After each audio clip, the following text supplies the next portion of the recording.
हरे कृष्णा दोस्तों, मैं आपका दोस्त दीपेंद्र धीरावानी शेयरिंग सेशन के 197वें सेशन में आपका स्वागत करता हूं। और आज का टॉपिक है गीता अध्याय 1 श्लोक 41। अधर्मा विभवात् कृष्ण प्रदुष्यन्ति कुलस्त्रियः स्त्रीषु दृष्टाश्रुवार्षण्य जायते वर्णसंकरः।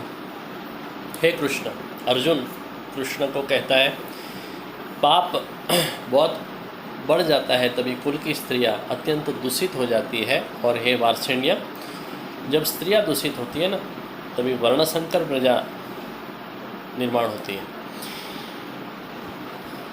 जब भी धर्म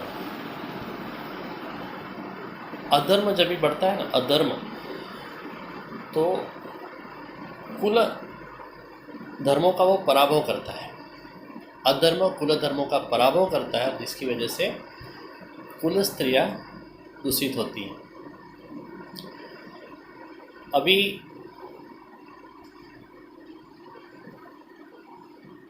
अधर्म पहला प्रहार स्त्री पे करता है। स्त्री अगर धर्म अधर्म का विचार छोड़ दे तो पूरा समाज बिगड़ जाता है।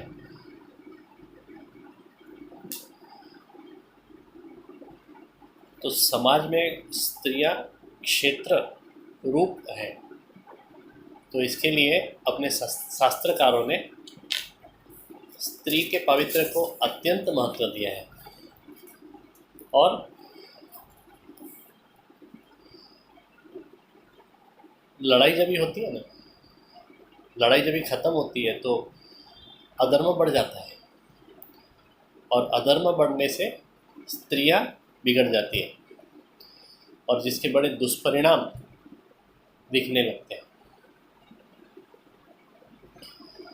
मनु भगवान ने इसलिए मनुस्मृति में लिखा है कि स्त्री का रक्षण होना चाहिए।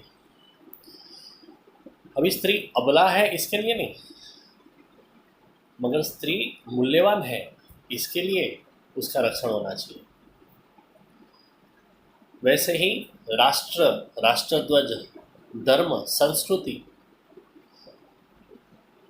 इसमें भी एक भी कमज़ोर नहीं है, फिर भी इन सब का भी रक्षण करना चाहिए।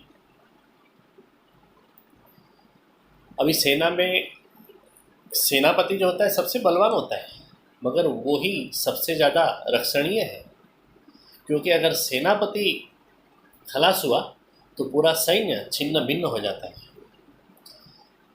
सेनापति खलास तो सेना खलास। वैसे स्त्री भ्रष्ट तो पूरा समाज नष्ट हो जाता है। तो इसके लिए स्त्री का पवित्र बड़ा महत्वपूर्ण है। भोग नगरी ऐसी पेरिस जिसकी राजधानी है, ऐसा राष्ट्र फ्रांस महायुद्ध में खलास हुआ, पराजित हुआ, क्योंकि वहाँ की स्त्री दूषित हुई, भ्रष्ट हुई। स्त्री को पुरुष समोवड़ी बनने की जरूरत नहीं है, पुरुष जैसी बनने की जरूरत नहीं है। खुद के सहज कर्मों का यथोचित आचरण आदमी के विकास का साधक है। तो मांगल्य का रक्षण, प्रेम का वर्षाव और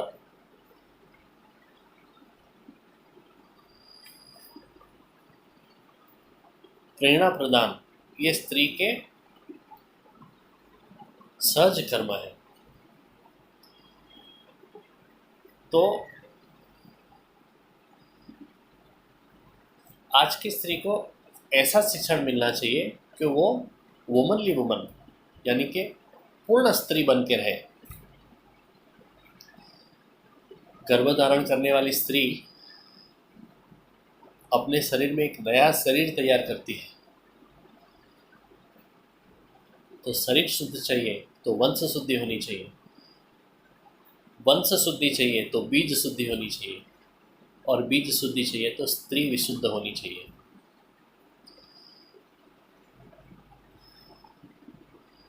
तो स्त्री बहन, माँ या तो आंसू पोंछने वाली पत्नी के रूप में सदा टिकी रहनी चाहिए।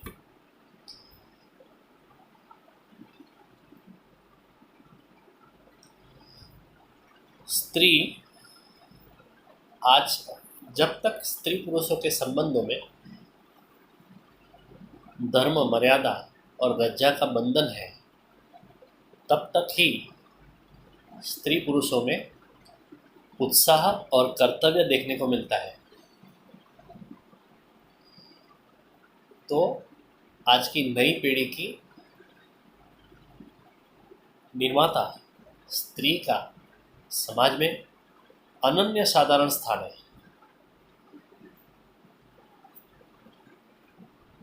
मगर अगर स्त्री दूषित हुई तो वर्णसंकर प्रजा निर्माण होती है। दोस्तों, तो स्त्री के पावित्र का बड़ा महत्व है। इसी के साथ ही आज का सेशन यहाँ पे समाप्त करेंगे और कल हम देखेंगे श्लोक 42 और 43। शंकरो नरकायैव कुलज्ञानाकुलस्य च पतन्ति पितरो येषां लुप्तपिण्डोदकक्रियाः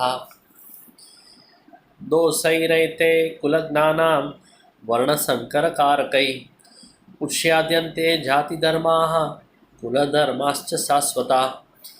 वसुदेवसुतं देवं कंसचाणूरमर्दनं देवकी परमानन्दं कृष्णं वन्दे जगद्गुरुं।